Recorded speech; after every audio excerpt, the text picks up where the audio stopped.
every March in Runaway Bay at a friend's birthday party. And over the last few years, Freddie and my wife have become close. We've visited him and the family many times in Jacks Hill. And we were really delighted to see Freddie and Hillary adopt little Chinua. And I am slated to be his ongoing godfather, padrino. Anyway, I can't say anything to enhance all the good words that Earl Wright has already expressed about Freddie's career and his contribution to medicine, as well as the wonderful piece written in the newspaper by Carolyn. I do know though that when we first went to medical school back in the 60s, Freddie's initial ambition was to be Prime Minister and Minister of Health. He had great aspirations to change the system. But as time went on, it became clear to him that he had more to contribute in terms of mental health. Interestingly though, Freddie did a BSc in anatomy. And I was the first one that went up to do that. And I was joined by John Stewart and Henry Fraser, both of whom have contributed to what I'm going to say. Henry lives in Barbados, John lives in Vancouver. Both are professors in their own right. Henry of internal medicine and dean of the medical school there in Barbados, former dean, and John, a professor of neurology at Montreal Neurological, now in Vancouver. At any rate, when I went to London, John and I lived in a flat. And when I left to come back to Jamaica, Freddie took my place.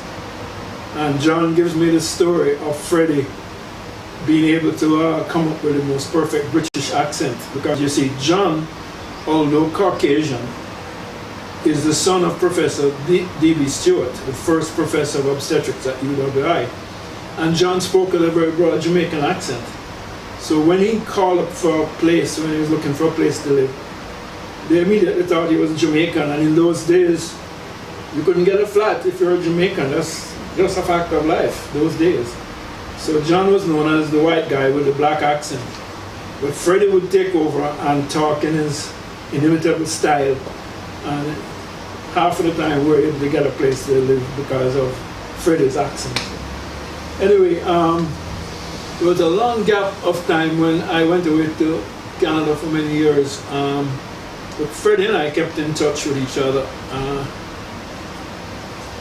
I must say that of the two friends, John and Henry and myself, all came to the same conclusion. And I have to quote Henry. He says, the words that best describe Freddie are enthusiasm and vision. He often thought of creative possibilities and thought outside of the box. Interestingly, John came to the same conclusion. And actually, we used to have some really heated discussions of politics, and actually, Freddie introduced John and all of us to a lot of aspects of Jamaican culture and historical aspects of slavery, which we were unaware of, being brought up, of course, in privileged society of Jamaica. But Freddie opened our minds. John gives a reminiscent, which I thought was interesting. He said that that basically Mrs. Hicklin, that's Grandma Hicklin, we had a bad cold, and Mrs. Hicklin sent some white rum to London for John to put on his chest. I guess that was the custom. He says, after a short experiment, we concluded it was much more effective taken by mouth. Then, when Freddie came back from London, he shared a house with 4 other people and John. And John says that Freddie was a very messy cook, and particularly of a meal of rice and cheese.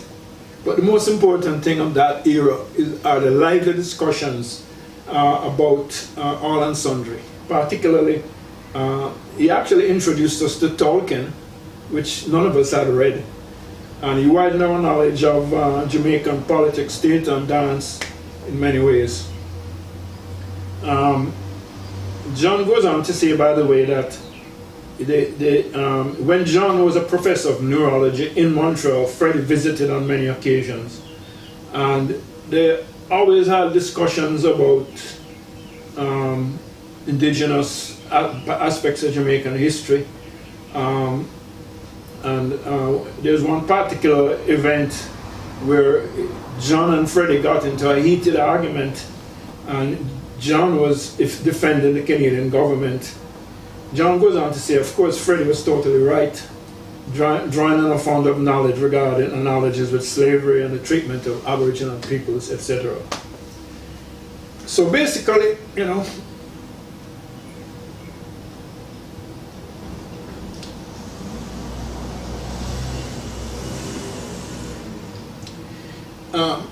Freddie was larger than life.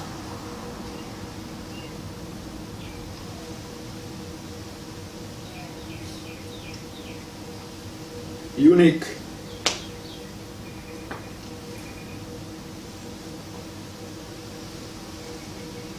Never to be forgot.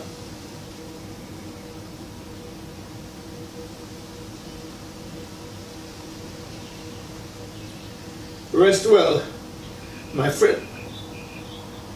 For those of you who don't know me, I'm Ren Holness, a longtime friend and medical school colleague of Freddie's. I'm still reeling in shock. As we usually meet every March in Runaway Bay at a friend's birthday party. And over the last few years, Freddie and my wife have become close. We have visited him and the family many times in Jacks Hill. And we were really delighted to see Freddie and Hillary adopt little Chinua, and I am slated to be his ongoing godfather, padrino.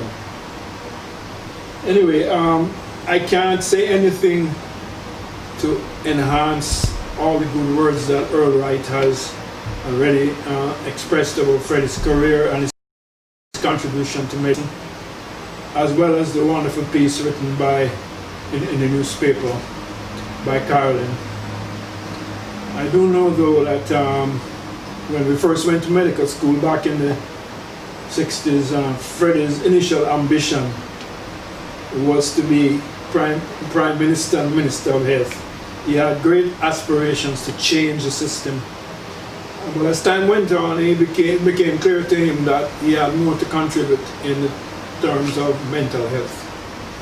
Interestingly though, Freddie did a BSc in anatomy, and I was the first one that went up to do that, and I was joined by John Stewart and Henry Fraser, both of whom have contributed to what I'm going to say. Henry lives in Barbados, John lives in Vancouver. Both are professors in their own right. Henry of internal medicine and dean of the medical school there in Barbados, former dean, and John, a professor of neurology at Montreal Neurological, now in Vancouver. At any rate, when